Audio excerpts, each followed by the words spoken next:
আসসালামু আলাইকুম।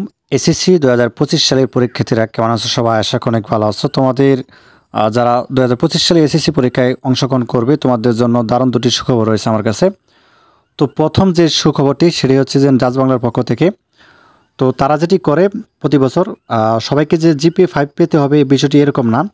তো যারা ভালো রেজাল্ট বলতে দেখা যাচ্ছে যারা হচ্ছে গ্রামে থাকো, ঠিক আছে? গ্রামের শিক্ষা প্রতিষ্ঠানগুলোয় পড়াশোনা করো, তাদের হচ্ছে 4.80 পেলেই হচ্ছে তোমরা একটি বৃত্তি পাবে, ঠিক আছে? তাদের পক্ষ থেকে। এবং তারা কিন্তু খুব ভালো একটি বৃত্তি দিয়ে থাকে।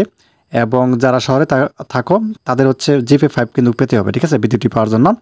তো এটি কিন্তু তারা প্রতি বছরে দিয়ে আসছে, যেমনটা 2023-24 যারা পরীক্ষা দিয়েছিল তাদেরকেও দিয়েছে। তো এই একটি বৃত্তি দিবে। তো যা হোক, আরেকটি সুখবর রয়েছে সেটি দেখার আগে নিশ্চয়ই দেখতে পাচ্ছ এসএসসি 2025-এর জন্য আমরা বিজ্ঞান, মানবিক এবং ব্যবসা শাখার জন্য অল সাবজেক্ট শাসন দিচ্ছি মাত্র 200 টাকায়। সিকিউ এবং এমসিকিউ আনসার সহ থাকবে। তো যাদের লাগবে শাসনটি জাস্ট নিচে স্ক্রিন নাম্বারটি দেখতে পাচ্ছ, এই নাম্বারটির মধ্যে হোয়াটসঅ্যাপ বা ইমো আছে, সেখানে যোগাযোগ করতে পারো অথবা সরাসরি ফোন দিতে পারো। সাজেশনটি যেহেতু পিডিএফ আকারে দিয়েছি, তুমি 1 মিনিটের মধ্যেই হোয়াটসঅ্যাপ বা ইমোতে নিতে পারবে, ঠিক আছে? তো পেমেন্ট করার সাথে সাথে পেয়ে যাবে। আর দ্বিতীয় নম্বর যে সুখবরটি সেটি হচ্ছে যে শিক্ষা বোর্ড থেকে। তো শিক্ষা বোর্ড থেকে একটি বৃত্তি দেওয়া হয় যারা হচ্ছে জিপিএ 5 পায়, ঠিক আছে?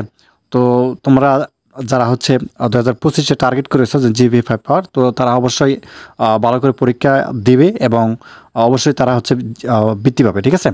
তো তারা কিন্তু মোটামুটি 2500 টাকার মতো দেয় প্রত্যেক মাসের জন্য।